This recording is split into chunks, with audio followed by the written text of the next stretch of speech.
keyakinan lain yang banyak kita temukan adalah larangan menikah pada bulan Suro atau Muharram, karena jika dilakukan akan mendatangkan sial. Lalu apakah memang keyakinan ini telah diatur dalam syariat agama? Sebenarnya, keyakinan ini bukan hal yang baru. Masyarakat sebelum Islam juga meyakini demikian. Itu sebabnya begitu Islam datang, Nabi SAW memberi contoh pada pernikahannya sendiri. Beliau menikahi Aisyah radhiyallahu anha justru pada bulan Suro atau bulan Muharram. Inilah yang dituturkan sendiri oleh Aisyah radhiyallahu anha.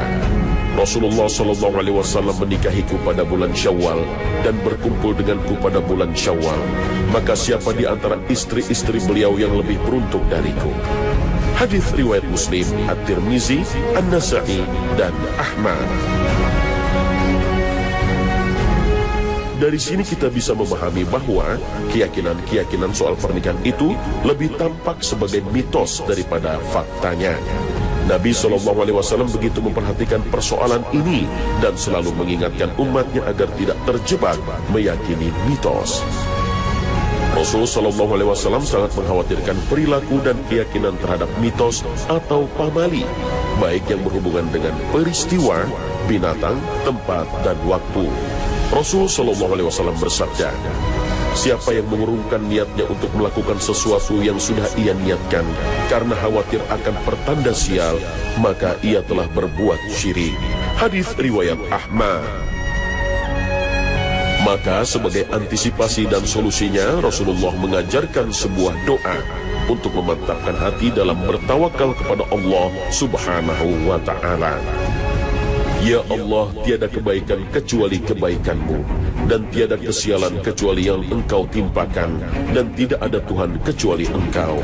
Hadis riwayat Ahmad.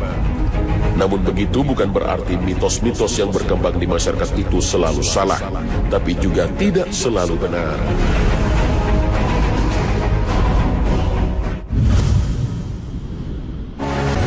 Di negeri kita banyak sekali kebiasaan dan keyakinan seputar pernikahan. Misalnya menikah di bulan Suro atau bulan Muharram itu dilarang. Ada juga keyakinan laki-laki sulung tidak boleh menikahi perempuan anak sulung. Dan masih ada sejumlah keyakinan lain seputar pernikahan. Yang paling populer dan masih banyak sekali terjadi di masyarakat adalah seorang adik tidak boleh menikah lebih dulu dari kakaknya. Jikapun harus menikah dulu, dia harus memberi uang pelangkah.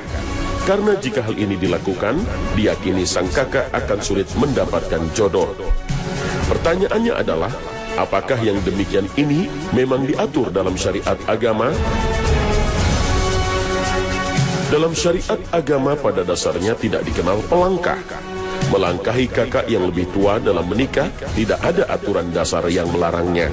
Namun yang diharuskan adalah seorang adik menghormati kakaknya. Mereka yang lebih muda menghormati yang lebih tua. Yang junior menghormati yang senior. Namun apakah melangkahi dalam menikah itu termasuk hormat atau tidak hormat?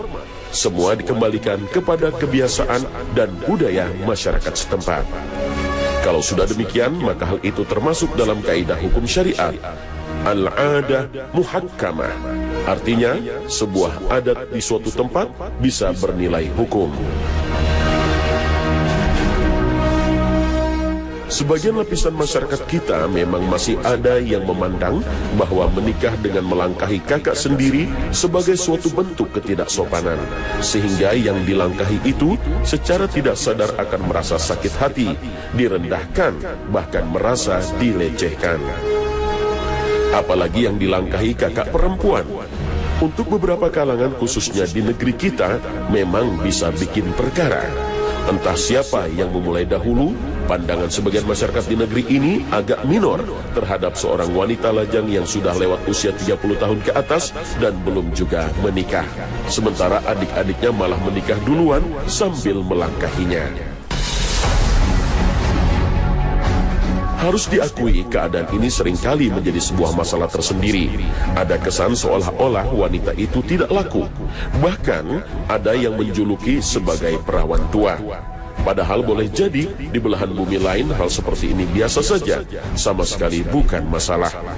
Seorang wanita melajang seumur hidupnya di negara-negara barat dianggap biasa. Kalau ada adiknya yang menikah melangkahinya, sama sekali tidak ada rasa tersisih, tersinggung, atau terhina. Yang membedakan kedua hal itu adalah kultur atau adat dan tradisi, bukan hukum syariat.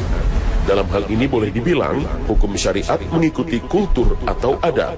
Kalau melangkahi dianggap menyakiti hati, sebaiknya memang dihindari.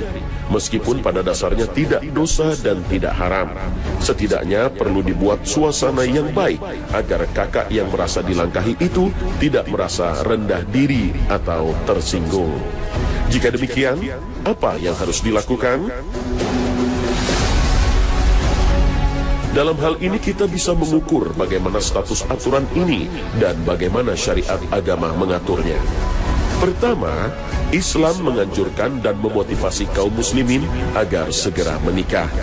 Dari Ibnu Mas'ud radhiyallahu anhu, Nabi SAW bersabda, "Wahai para pemuda, siapa di antara kalian yang sudah mampu menanggung nafkah, hendaknya dia menikah.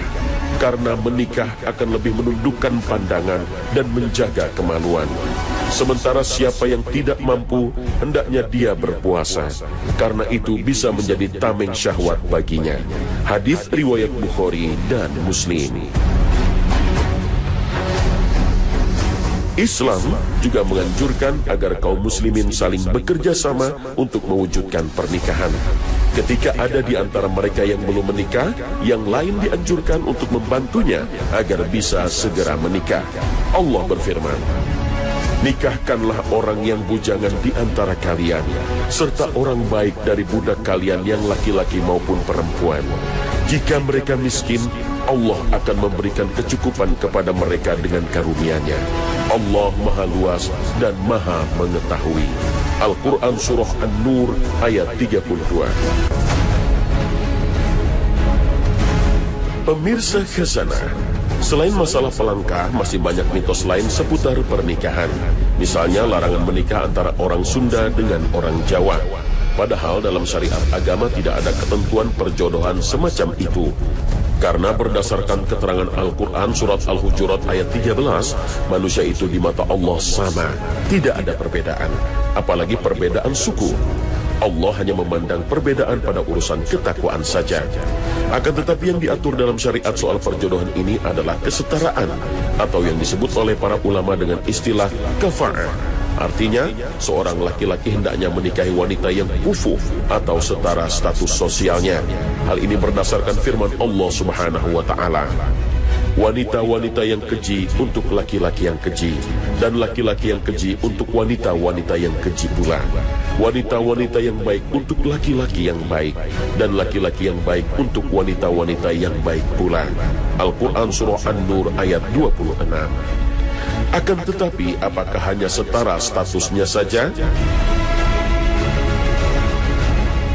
Dalam riwayat Bukhari disebutkan hadis Nabi SAW, wanita biasanya dinikahi karena 4 hal: karena hartanya, karena kedudukannya, karena parasnya, dan karena agamanya. Maka hendaklah kamu pilih karena agamanya, keislamannya. Sebab kalau tidak demikian, niscaya kamu akan merugi. Hadis riwayat Bukhari, Muslim. Artinya, setara di sini juga dilihat kesetaraan dalam agamanya. Sementara kedudukan sosial dapat menjadi faktor kelanggengan rumah tangga.